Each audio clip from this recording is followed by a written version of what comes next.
what we're going to do today, we have a lot to do, actually. I don't always depend upon my lesson plan because I kind of have it all up here, but it's kind of a lot. We're going to talk about the Bib prompt. Now, of course, we've done things a little bit backwards, which is I had you tackle the assignment, the Bib addresses, before we ever talked about it. Although here again, it was my hope. I happen to think that prompt is pretty detailed. I feel like you could, but we'll see. Anyway, you had 2 bibs due for today. You will have 2 bibs due for next time. We're going to talk about all that. Then we're going to talk about Breihan. I keep hoping that's how you pronounce that guy's name. It feels pretty close. We're going to talk about synthesis. Then we'll do some more stuff after the break. All right, let's jump into it.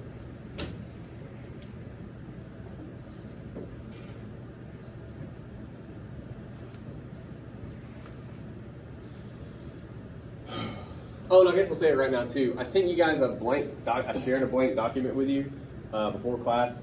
While we're doing this, if you would make moves to get that open, we're going to work with that relatively soon. Okay. Anyway, this is Unit 2. Just to underscore that again, we're on course 10 right now.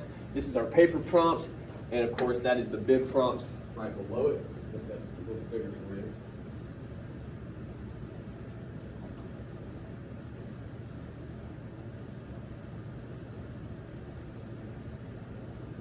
All right, right from the jump, each entry should be at least 500 words. A student, thinking she was very smart, pointed out once that the example I give you is not 500 words. So I'm always saying ballpark. Just give me a break, man. Anyway, format. I should take double spaced off. I don't know that I want to require that. I feel like it's easier for you if it's single spaced, but that's up to you. Again, I will probably say this several more times today. The bibs are for you. Like, I will look at them and I will comment on them. I'll put it this way. I'm going to look at them here over the next couple days, your bibs. If you don't get a comment from me, what that means is I've approved it, okay? Just to save myself some time, I only ever comment on bibs if I see something wild and I'm like, I don't know if that's, I'm going to let you know. But otherwise, you're good, okay? But again, that all said, for me personally, like if you look at my example down here, I have a single space because for me, if I were doing this assignment, I would like to have it on a single page. Like, I mean, I print my stuff too. I would print 4 of these things out. I would have them all on a table, and I would just be like, okay, I'm gonna start this paper. Like that would somewhere in my brain that would make things seem a little easier. But if you want to double space yours, by all means, go ahead. Anyway, first 2 entries due the 23rd. Welcome to the 23rd. The last 2 entries due the 28th. I believe that is next Monday. What the assignment is, again, this is the part where it is my sincere hope this is kind of an easy thing to do. I understand it takes work. Most things do in a class like this. But as far as what do I expect of you, bullet points, right? MLA citation. That's this guy. That's what's going to go at the end of your paper in the works cited, right?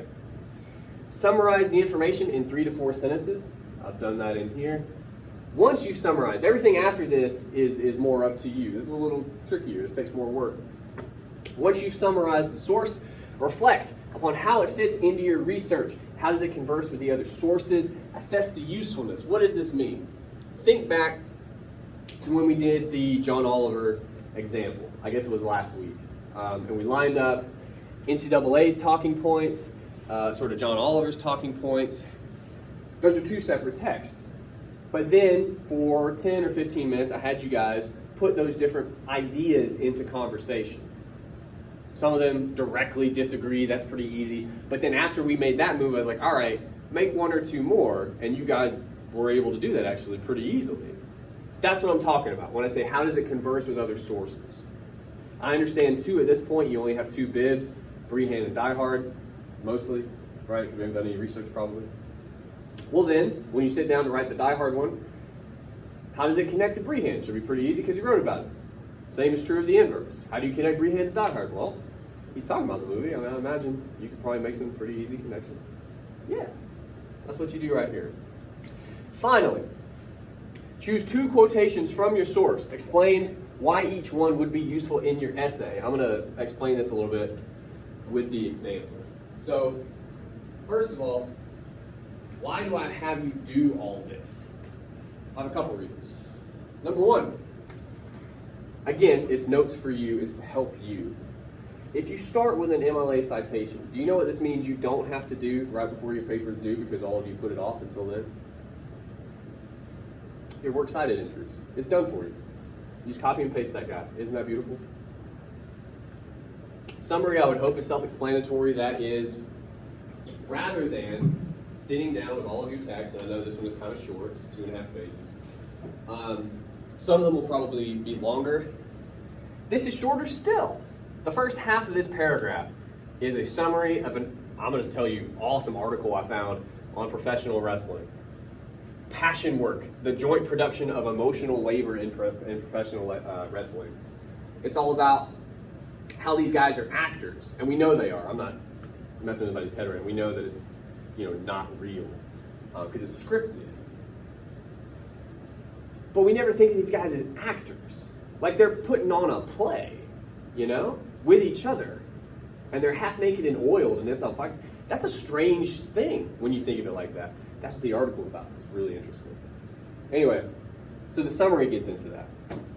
Second half is, if I were writing this paper, starting to pull out some of the ideas in that article, that just in general, that I find interesting and that I think I could look into elsewhere, right?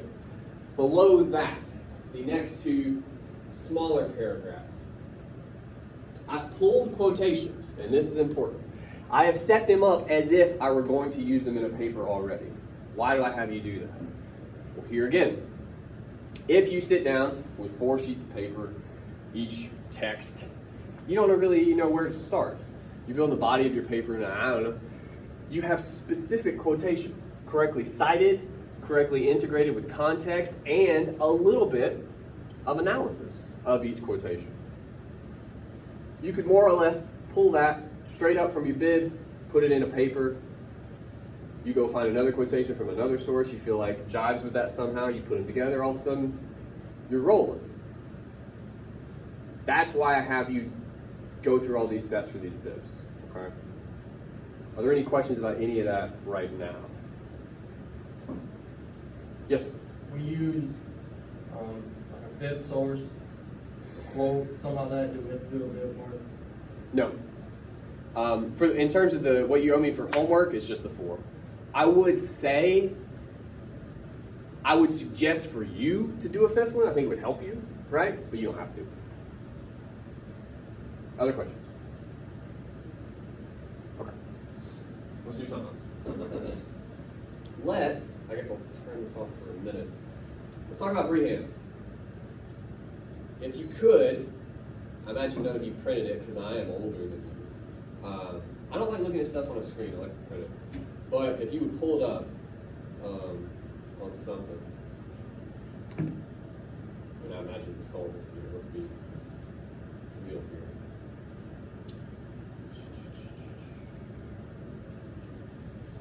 All I want to do for the next couple minutes here, try to make sure we have a handle on this article. Now, I should say while you're pulling it up, in the past, I have used a scholarly source for this.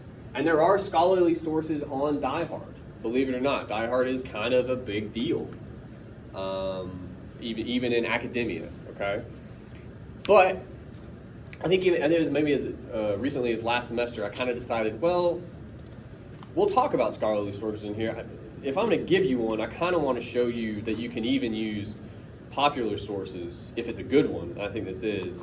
You can use it for an assignment like this that is scholarly. So, plus it's more fun. He like curses and stuff. It's just it feels a little lighter. You know what I'm saying? Anyway, that's my spiel. Hopefully you guys have had time to pull it up. I'm going to ask, now that you are either looking at it or about to be looking at it, thesis. If we're going to sum up this article, part of that has got to include what we think the thesis is. I'm going to help you a little bit The introduction is just the first paragraph here. That won't always be the case in the articles that you find. Sometimes it's 2 or 3 paragraphs. It's the first paragraph. That's really our introduction. What do you think his thesis is? His main idea of this whole article? I'll help you out again, by the way. The first half of his thesis, which isn't really useful for our purposes, is Die Hard is awesome. He happens to think that's part of his thesis. That's pretty clear. But why? It's the why that I think we're interested in. Everything about it was different from the movies Mhm. surrounding it. Good. It was very good, especially for its time. I believe I told you guys last time, I grew up on Jean-Claude Van Damme mostly. It was a very interesting childhood and pretty different from those movies. Not a lot of split kicks in Die Hard. So if we could boil that down, and I think he does, all of those differences, if we could sum them up, how is it different from the Schwarzeneggers, the Stallones, the Van Dammes? It's more relatable, realistic. More realistic. It's implied in the introduction. He doesn't plainly state it, but he does plainly state it in his conclusion. But he says, one fascinating thing about Die Hard, the best action movie ever made, is that it didn't look anything like that. And of course, the like that, he's referring to other 80s movies. Schwarzenegger and Stallone, the movies they were making looked nothing like real life. They looked like a bodybuilder's fever dream. I tell you guys all the time, you quote for language. That's good language. A bodybuilder's fever dream. Does anybody have any idea of what that even means? What's a bodybuilder? We'll take it apart real quick. Somebody who lifts weights. But like professionally. Like plenty of dudes, you may even know a couple, you may be one who like lifts weights. I lift weights. I know it don't look like, but like I try to stay in like better shape. You know, I'm not a bodybuilder. That's a different thing. You notice a person who looks like that. Somebody at the door. Freaking me out. It's all good. But you notice somebody like that when they walk, you're like, oh shit, that guy's built like a refrigerator, right? Like you see that. What's a fever dream? You guys know? I'm honestly, you may not. What's a fever? Whenever you're sick, when you break your fever, you sweat a lot. Yeah, well, when you have a fever, you're very hot, you're very hallucinatory. If it's a really bad fever. A fever dream is you're so sick and your fever is so high, you are seeing shit that's not there. A fever dream, right? So he's saying movies of the 80s, in some kind of way, were a bodybuilder's fever dream. We've literally defined the parts of that. I'm going to ask what you think. What is he trying to say about, and if anyone knows the 80s action movies at all, I do, but what do you think he means by that? Most action movies from the 80s. A bodybuilder's fever dream. Any ideas? These guys are unrealistically big. To put it mildly. Maximum. Yeah. Well, when Schwarzenegger started, his first big movie was Conan. He couldn't speak much English, but he'd also just come off of winning Mr. Universe, which is like the bodybuilder's Super Bowl. He looks like it. Nobody looks like that. That's insane, right? But he's walking around like that's just what people look like in movies like this. Yeah. Stallone in Rocky 1 isn't really, but like the later Rockies, which are the 80s Rockies, again, insane. The later Rambos too. Bananas. Nobody looks like that. Not in real life. But they present it as if it's not a big deal. They present it as if it's like part and parcel of the genre, right? Our heroes, if we define them according to our texts that we sort of take in as a society, right? Action movies are a big part of that. Those are our heroes. That's the people you look up to. That's the people you think, that's what I want to be one day. But none of it's realistic. And the argument he's making here at the beginning is, well, in a movie like Die Hard, is John McClane perfect? No. Physically and mentally, right? But that's part of what makes it so great for this guy. Look, I could be an asshole. I could do that. I do that all the time. doable. Okay. That's our thesis in the introduction. And again, he says it a little more concretely by the end. He says, it's the movie, meaning Die Hard, that brought action cinema back down to earth. It's that down to earth quality of the movie, for the most part. The next thing I'm going to ask you guys to do, now that I think we have a really good handle on the article itself, this may take you a minute, and if it does, that's okay. Although you were supposed to have done the bibs, so maybe you already have some. I'm kind of curious. I want to try a couple quotations on. Can you guys find any, or do you have any, say, in the bibs that you did? Any quotations you think are worth, including in your notes, worth investigating, worth thinking about here in the article? All right, what'd you guys find? Anything at all? I put change the grammar of action movies. That's interesting. That is interesting. Where's that at right about? It's last paragraph. Oh, the last paragraph. More than that, though, it changed the grammar of action movies. Specifically, the language you're interested in is grammar? Yes. Okay. The word and what it means, and I think to go back to what we just talked about, the 80s action movies were just these big, humongous guys that Yeah. were super masculine, and then you got somebody a human, who's humanized, Yeah. and becomes a superhero to us also, and it changes the grammar of what Okay. we perceive. Well, let's try that one on real quick.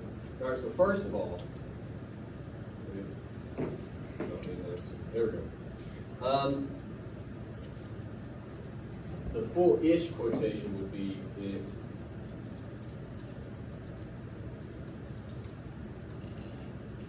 Right. And of course, there are no page numbers on this, so it would just be that. Now, of course, this is the language you want, right? Mhm. And you probably need that. Let's go ahead, delete this. How are we going to set this quotation up in a sentence? What context do we need to make sure we understand grammar of action movies? What's Breihan talking about here?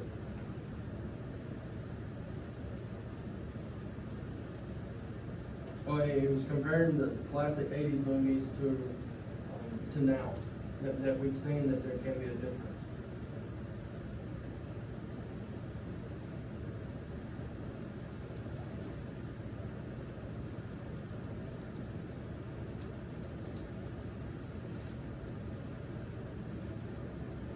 And he even spoke of how it goes beyond just the main protagonist, like you can have a charismatic villain.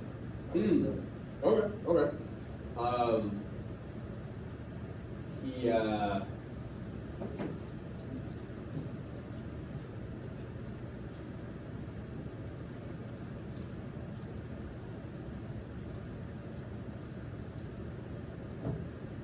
And now we can get into that other stuff you're saying.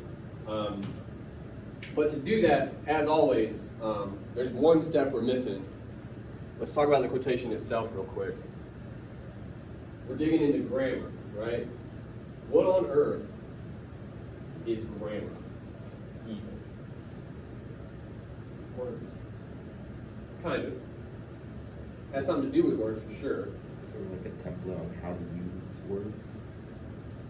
You said it's a template? Sort of like what you need to do to get points across. Okay, well, when you talk about something you need to do, we have other words for that too. What Necessary. Huh? Necessary. Yeah, but for instance, if you have poor grammar or if something is grammatically incorrect, right? We're basically saying with grammar, at least for the most part, there's always gray areas and exceptions. You can be right or wrong. You can be right or wrong according to something. What is that? You can violate something. That we have a word for that. It's a set of what?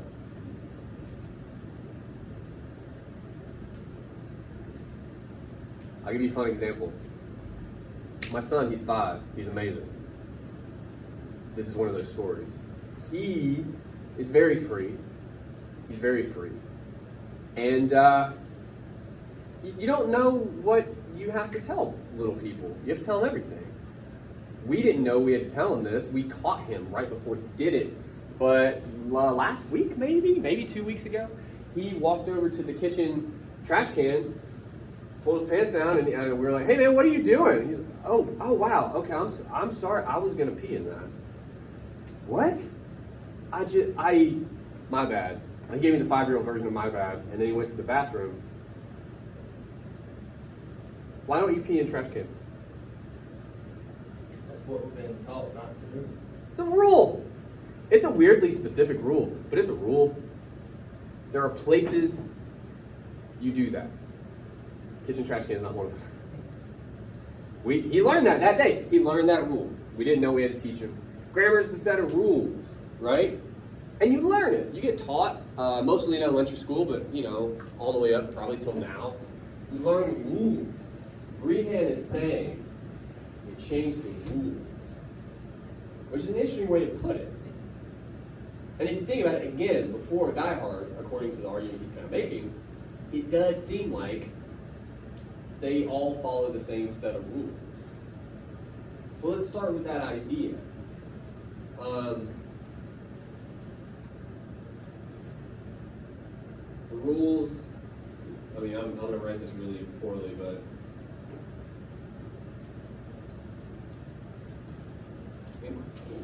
really poorly, in fact. Include what?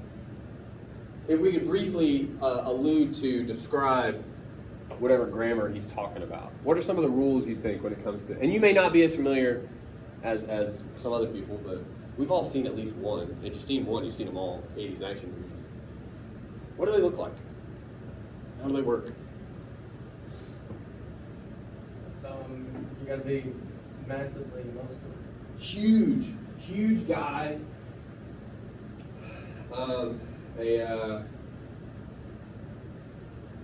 We'll say impossibly muscular man. Yeah. What else? You gotta be willing to kill.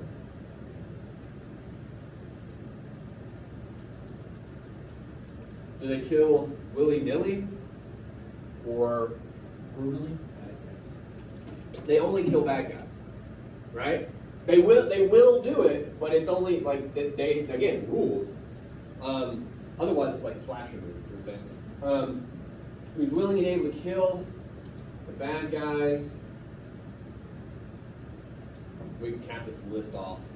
Why are they killing those bad guys? There's usually just a small menu of reasons. They're a threat to society. Or they're like their family or something, right? Or their loved ones, a girlfriend, Lisa, like some kind of, who's willing to protect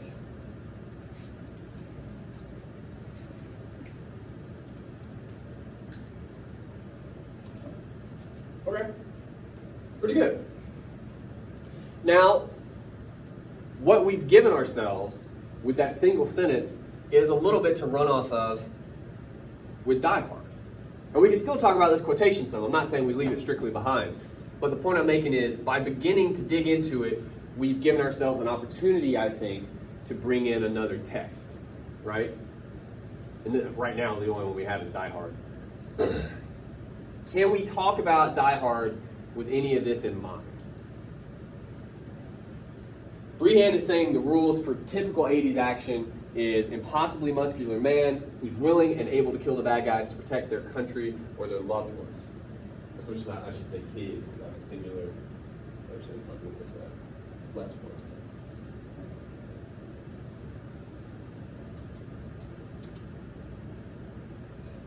A lot of it is less words. Okay. They also don't have any type of sad emotions with 80s action movies. If we're going to compare it to Die Hard. Okay. You said sad emotions? Yeah, right. Negative emotions.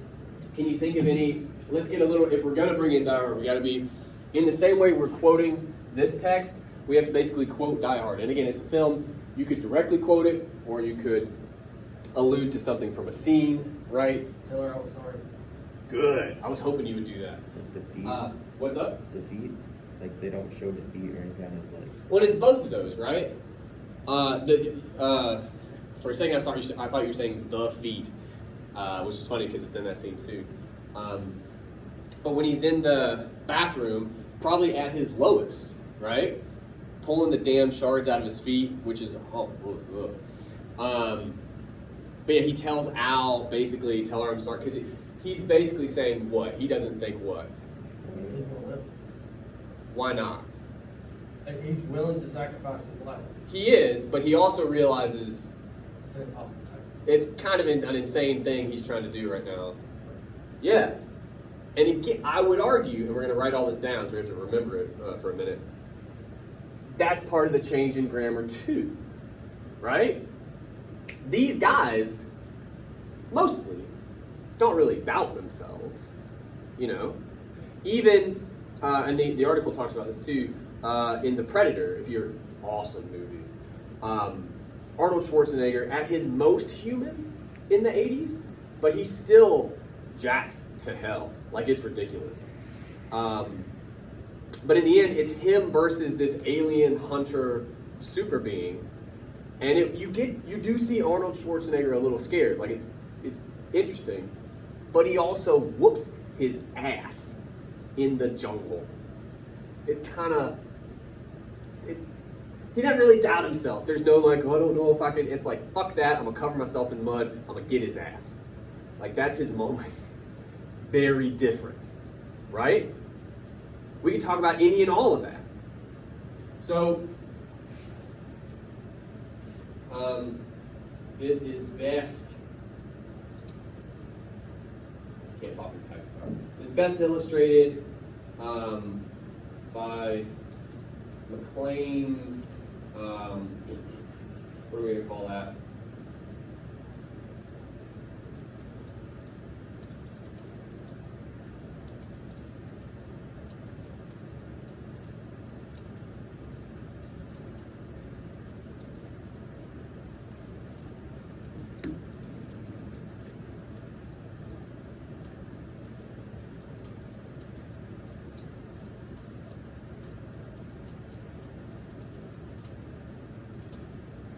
Okay.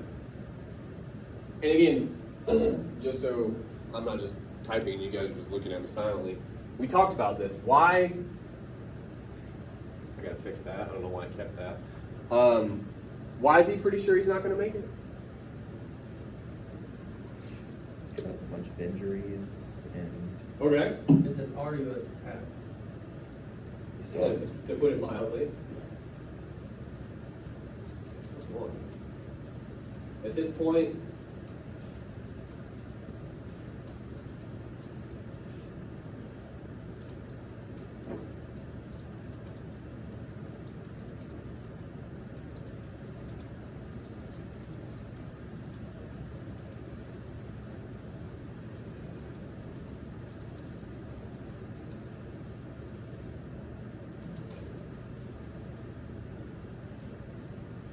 why is this what he's looking at now that we've described it? I won't say impossible, but a next to impossible task. Because we're starting to say that he realizes that here. Why? He's beat down, glass in his feet, he's gonna shot it. There's still multiple bad guys left out there. They probably know where he's at. Yeah.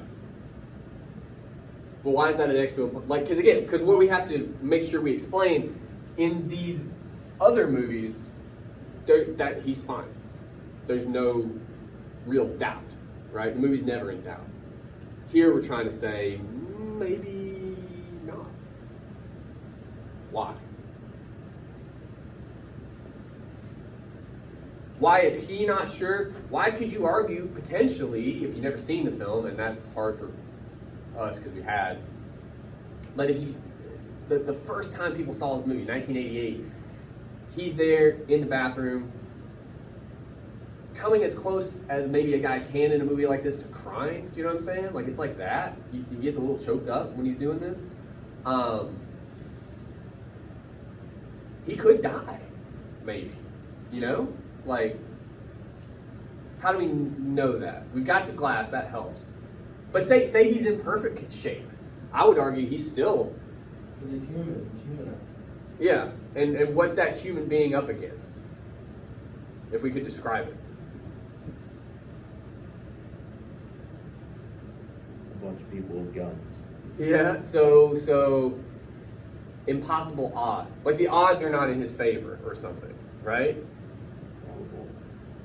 Okay.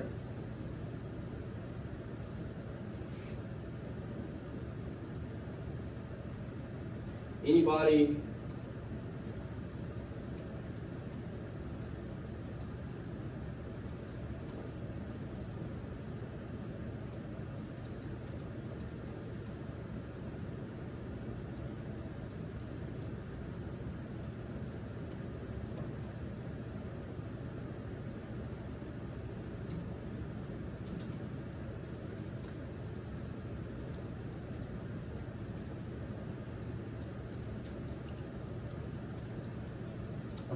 Now we brought Breihan back. I just want to explain what we're doing, because to make it perfectly clear, I'm trying to show you guys how synthesis works. Okay? Go ahead. You don't have to put Breihan in quotation again? No. I'm alluding to the quotation What you've you've already already- given, Okay. but we still don't have a topic sentence. This is us trying to muscle our way through a rough draft of a body paragraph, right? But we started with a quotation. Always start with a quotation. We started to dig into it a little bit. We could have gone further, but for the purposes of this exercise, I wanted to really get to the synthesis. So we went from here to, how's that tie into Die Hard? You guys brought up the scene I was hoping you would bring up, because it's the best one, I think, for this. And there's more we could say about it, but we have enough right now. What he says to Al, apologize to her for me, which of course means he won't be able to, right? And then it's like, well, why? Because he doubts himself too. And what we started to say is that's a very human thing to exemplify, right? We all doubt ourselves.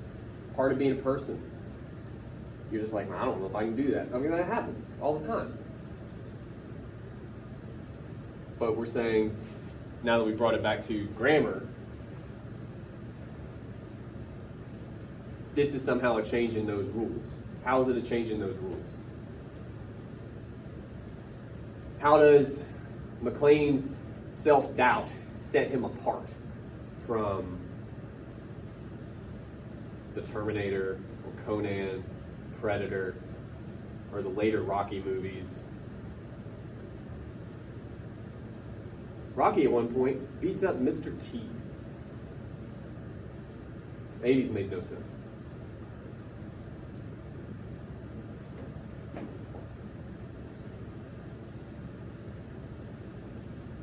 What's such a big deal about doubt? As far as these rules are concerned with action. Fear? Do what? It brings fear. On the part of the protagonist? Okay. We can go that route. What's the big deal about fear?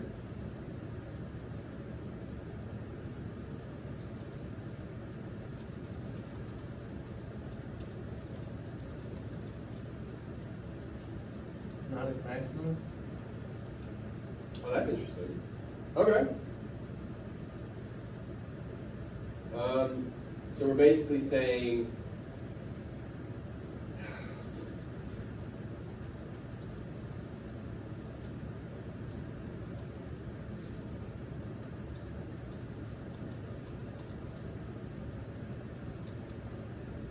well, I'm gonna pause right here.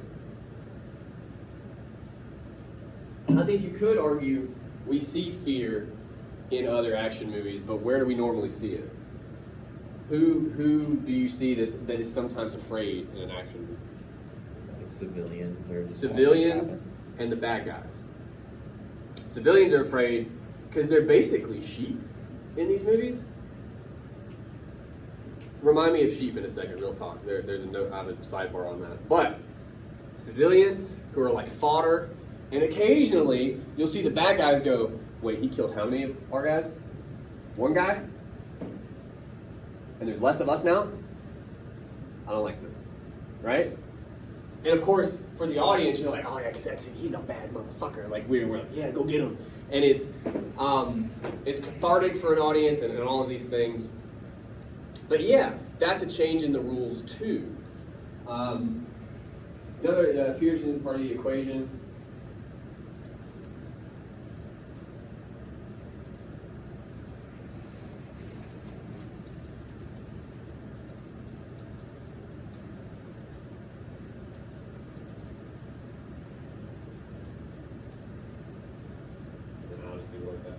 All right. So then, here again, we can talk about this for a second. What's the big deal with seeing McLean? We said now he doubts himself, but that's an expression of fear.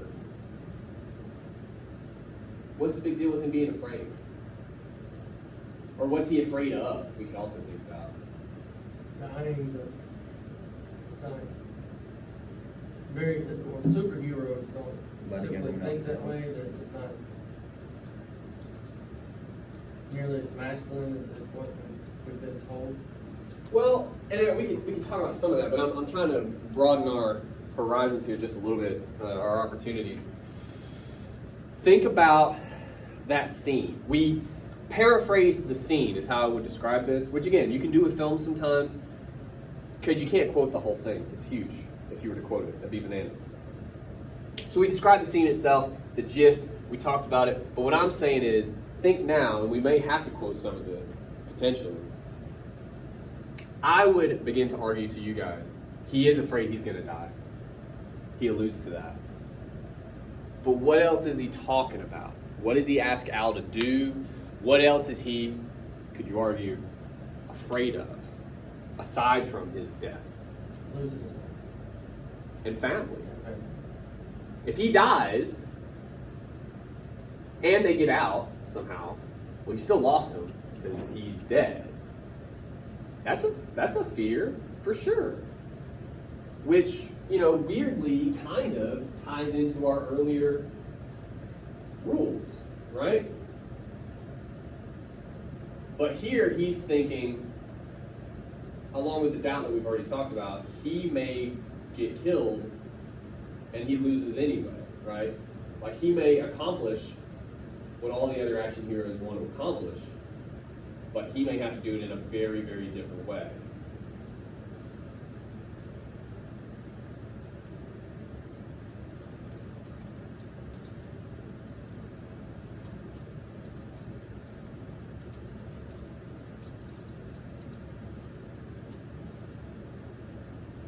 So what do we do with the fact? We're driving toward the end of this section, don't worry. What do we do with the fact that we basically said, and we've agreed with Breihan, that it changes the rules of action movies, okay? But here at the end, we're kind of saying maybe not completely, right? Like, I'll put it to you this way. If we could sum up what we've said in a single sentence, and I know that's difficult, but what about Die Hard has changed the grammar, the rules of action movies? What is it, specifically? We talked about doubt, we talked about fear. Can we bring those together somehow? Good. Okay. So we'll start with that.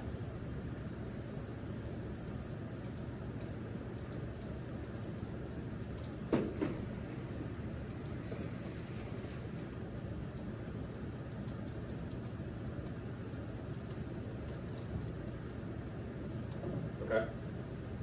That's the part that's different, right? That we've covered through all this. But I'm also saying, because of the family stuff, that maybe it's not completely different, right?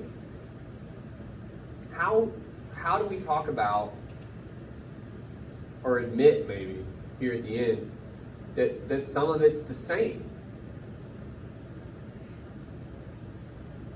To put that another way, it's still an action movie, right? What about, we've talked in here about how Die Hard is different. How is Die Hard similar in general to these 80s action movies? How does it work, or maybe what does the movie value as a movie? Like when you watch Die Hard, at no point are you like, oh, this is a comedy or this is a drama, right? Like it's not, it's an action movie. Yeah, guns, explosions, death. So what are all those things? Like, if you, even now, I would argue, there's action movies now, and they are plenty different from Die Hard. You know, it's almost, 30 years old or something? I'm bad at math. Anyway, there's a lot of stuff that's the same. Explosions and guns. Nowadays, we don't have as many guns, it's more powers, it's the same fucking thing. What is that stuff? Like, when you go to see an Avengers movie or whatever it is, a buddy is like, hey, let's go watch blah, blah, blah. It's like, I don't know. He's like, man, but there's like explosions and cool shit. What is that? The cool shit. How does that get people to come see a movie, do you think? Huh? What do you mean by that? Like, how does it hook people, maybe? Keeps you interested. Why? I'm not disagreeing, but like, why do we think explosions are cool? Or like, why? But you don't see it in day-to-day life. Okay. It's not every day you walk down the street and watch an explosion. You hope not. Maybe Oh. expand on your imagination. Yeah.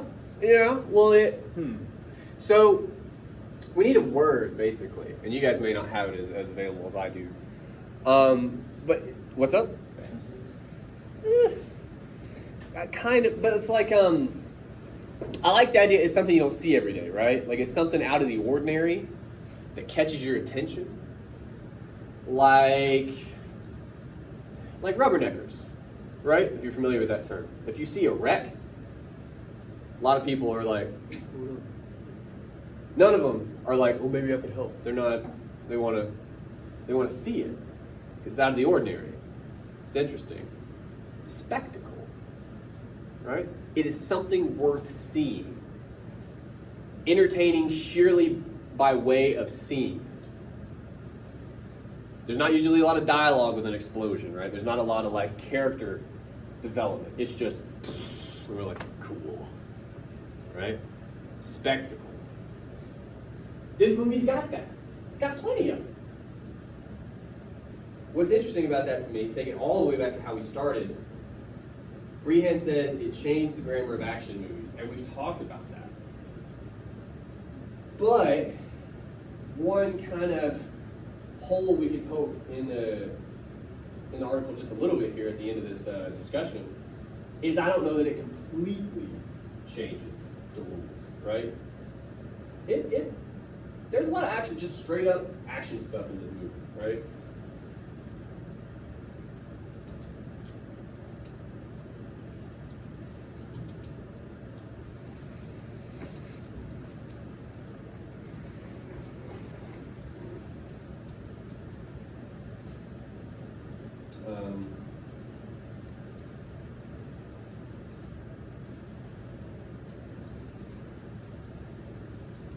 I'll get real fancy for you.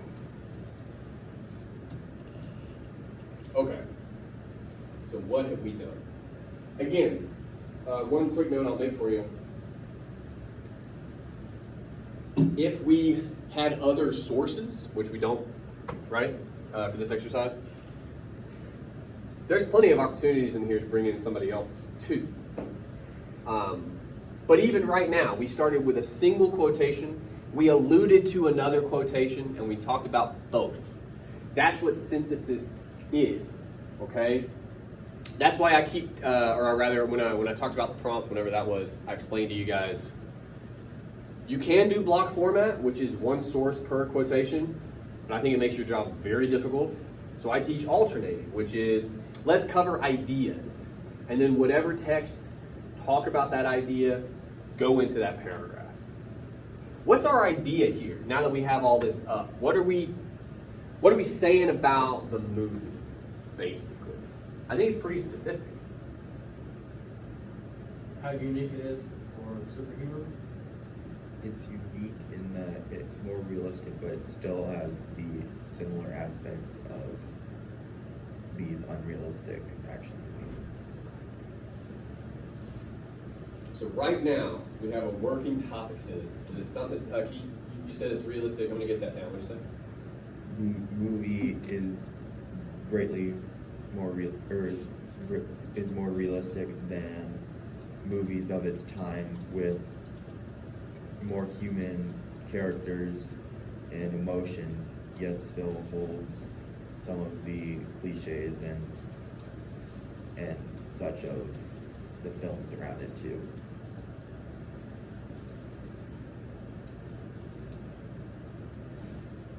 For some human characters, yet it's still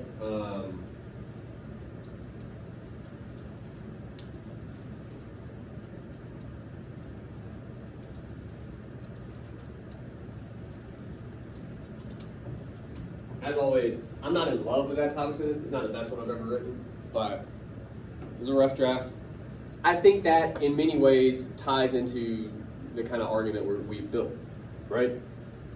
Which again, is an argument.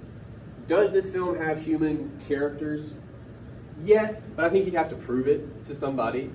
There are people that hate, for instance, the fact that when McClane is falling down that air shaft, he catches himself with his fingertips.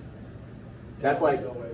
no, absolutely not. But that's like one of the very, and there's a few, but that's one of the very few, just like, come on, man. Up until right about there, you were like, you know, you need to be lucky, but like, a guy could do this. That part, it's like, you break your fucking fingers. Like, there's no, yeah, it's silly. It's spectacle, right? Schwarzenegger would do that. Stallone would do that. Those guys would do that stuff. And you'd go, wow, and you'd just keep eating popcorn. So, yeah. That's kind of an interesting thing about the film. Breihan says it changed the grammar of action movies, and I agree with him to a point. When we start talking about the text itself and potentially other texts that you may have, they may have thoughts about that too. So it does have human characters, yet spectacle, which I guess we're kind of even arguing you have to have in an action movie, gets in the way still a little bit. It's not entirely realistic. Again, to be fair, if it were entirely realistic, I don't know that McClane makes it to the end of the movie. Just to be real. Questions about anything we just did? Because this is what you're doing in the paper.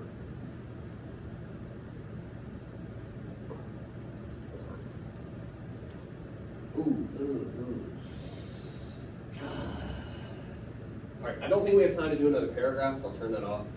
But we got about 10 minutes. I don't want to use it because God help us, we got a lot to do. Any other quotations you guys found in the article? Anything at all? The way I like to sell parts of the class like this is where you get to borrow my brain if you want it. I happen to think I'm really good at this stuff, so that you can, whatever you want to put in front of me. I do have a kind of random question. Go for it. If our entire argument from the direction is over masculinity, different types of masculinity, is that what we're arguing throughout this whole paper without repeating ourselves? This paper, I have to be careful with how I phrase this. This paper is the only thing I will ask you where you are not making your own argument. Okay? So here's, like, I keep referring to it as a conversation. Here's what I mean. In the first paper, that was all you and the text. You have to have an argument about a poem, right? Okay. The second paper is you still have to perform analysis, just like you did in the first paper. Like what we just did with the scene where he's pulling the glass out and he says, apologize for me to her, all that stuff. We took that scene and we performed analysis on it. We talked about how these are very human qualities of doubt and fear and what do those mean in an action movie. Like, that's you doing analysis. and you even have a bit of an argument about it, but we're putting it, rather than trying to form a complete thesis or whatever about that information, we're taking that information and saying, well, what does it mean when we put that next to this guy's argument or this guy's argument, right? Like you bring in the other texts. So that's why I keep referring to it as a conversation rather than an argument. We'll talk, is it today or is it next time? I don't know. I don't know when we'll do that. We'll talk about theses probably next time. That'll give you probably a better idea of what nonsense I'm giving you right now. But yeah, like again, I've taken it down now. But the paragraph we just wrote is your argument, but so much of it is infused with other texts that it's only kind of half your argument. Do you know what I mean? Like Breihan basically says, it's all about humanity, and we're like, it's all about humanity, and then we use that. You see what I'm saying? Did that at all answer your question? No. It'll help the more we write this. We're only just now getting into the writing of this thing. Right? I'm just afraid Yeah. of repeating myself over and over each paragraph. My first comp teacher actually told me there's a profound difference between being repetitive and being redundant. Oftentimes, when making an argument, you'll be a little repetitive. You could be too repetitive, that's possible. But repetition often is just a marker of focus. Now, of course, such a thing as synonyms does exist, and there are different ways to phrase things, again, to make it less repetitive. But if you find yourself like, oh, I keep talking about this theme, or like this idea ties into that and I sound kind of the same, that can also just mean you're really on point. Do you know what I mean?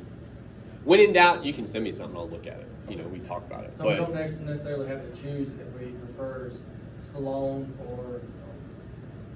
We don't have to choose which one. We're not arguing which one we prefer, right? Which 80s superhero movie we just discussed. No. Our argument's about Die Hard.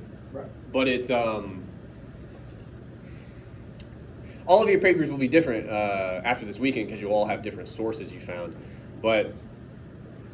yeah, depending on what those are, you're going to somehow, again, I keep putting it this way, present the conversation around the movie.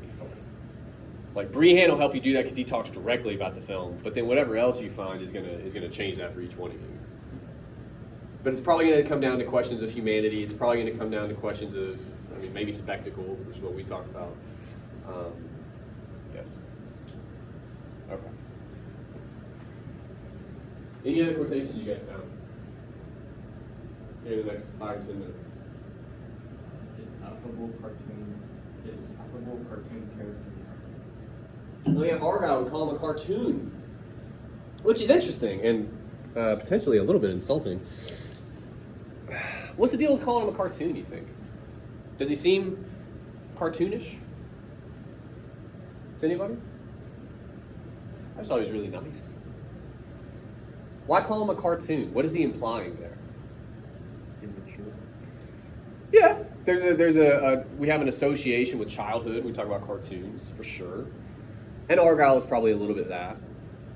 Over the top. A little bit. He's pretty. Eccentric. Maybe. What'd you say in the back? I was just inside the whole limbo. Yeah. Well, but he's in an extreme situation. That's a little bit different. I think when he calls him a cartoon, he's talking about the character himself. Comedy or comic relief. He's for sure lighter than the other stuff in the movie. It's his name is fucking Argyle, guys. Isn't that like? I'm not big on. Yeah, but that's like a pattern or a fabric or something, right? So, as soon as you meet him, I think you're supposed to go, as John McClane does, all right, Argyle, already interesting kind of guy. I guess, too, to tie it a little more into what we've talked about thus far, initially, at least, he's less realistic than other things in the film, right? his name is Argyle. Like from the jump, you're kind of like, that's not a person's name. Come on, man. But what's interesting is, and you can start to think about, why does the film do that? Why does it offer you this character who, I keep saying initially, because I think by the end, they make him into a fuller character, which again is interesting. Why do they set him up that way? Why do they, a term you might hear is, why do they other him in that way? They very clearly say, look, John McClane is one kind of dude, right? And he may not be your kind of dude, but he's a person. You could see that guy. I think you called him a street guy last time. You could meet that guy somewhere. Argyle, I don't think you run into him very much. You don't see a guy like Argyle very often. So in a way, he's less realistic or something like that. As Breihan says, more of a cartoon. Can we think about a scene, and again, we won't do it on the board, but a scene we could think about with Argyle and that quotation, the cartoon element. He's only in a couple.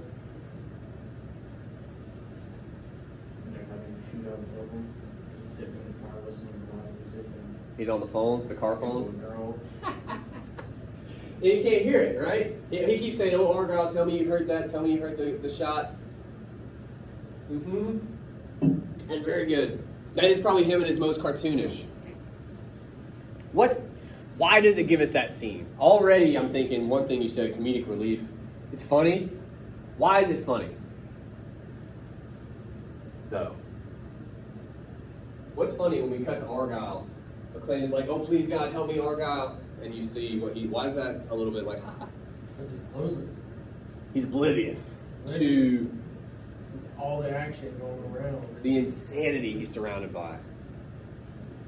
Okay. Why is he clueless? I mean, obviously, the noise and whatnot, but like, I'm sure there's a lot of people who will be like, never there would be me. so you're saying it's weirdly realistic, actually. Relatable. Yeah. Well, and that's what's in, like, so again, it is cartoonish. Even that scene is ridiculous, like fundamentally ridiculous. Come on, man, don't you know what's going on? And it's like, well, no. Why would he? And more to the point, think about where he is. He doesn't know he's trapped, but he said he's going to wait on McClane to call him, so he's kind of trapped by what he said. He's trapped in a basement, in a limo, with, like, stuff. You're going to do that stuff. Music, the phone, whatever. Yeah. So we've, all of a sudden, and I'll let you guys go on break after this, but all of a sudden we have another, I think a different paragraph, but we've taken a quotation from Breihan and said, Argyle is kind of cartoonish, and we can talk about that for a minute, and what it means to be a cartoon in a movie like this, right? But weirdly, when you take him at his most cartoonish, and I think that scene is one of the most cartoonish, it's also the most realistic. What the hell does it mean to have a character who's a cartoon, show us him as a cartoon, and have us go, oh, I could be that guy?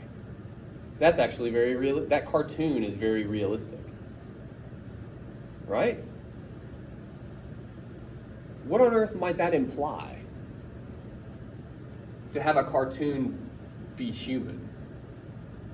It's a silly version of oneself, maybe? Yeah. Well, does it potentially does it offer any possible arguments about what a person could actually be, as opposed to what we assume a person could be? Do you know what I mean?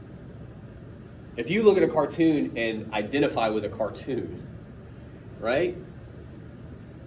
Cartoon's ridiculous. Cartoon is unrealistic. Cartoon is, I think, when I think of a cartoon, they're often based on people, right? But they're, somebody said, like, I'm not going to get it verbatim, but like, well beyond, you know?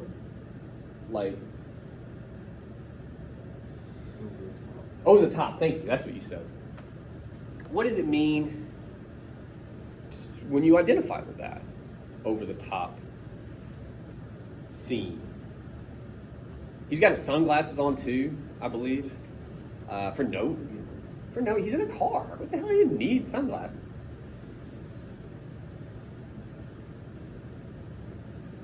We may not solve that because I already told you guys to let you go on a break. Yeah, well, but I want to say this: if you were to take that quotation, and especially if you were to take that scene, I think you would have to grapple with that.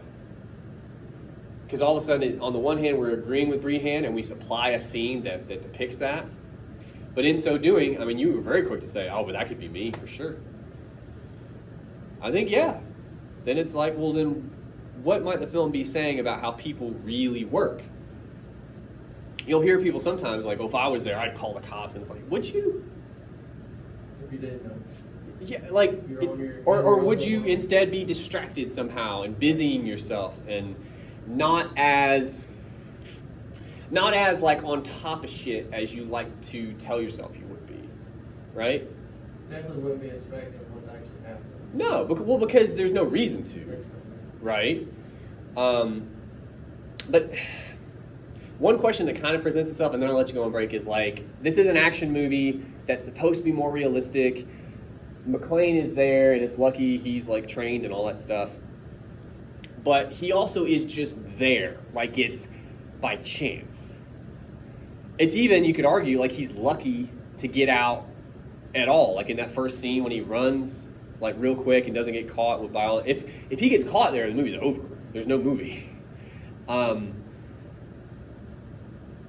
again, it's kind of interesting that the film says, look at what this real guy can do, you know, with a couple maybe lucky breaks, but like, look what he could do. And then it has another guy who's not supposed to be real where we say, oh, but that's like the most realistic thing in the movie is him just like having no idea.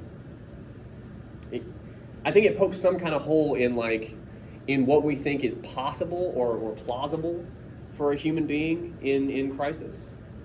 Something like that. All right, we can go on break. We'll come back at, what is it? We'll come back at 10:15. Take 10 minutes.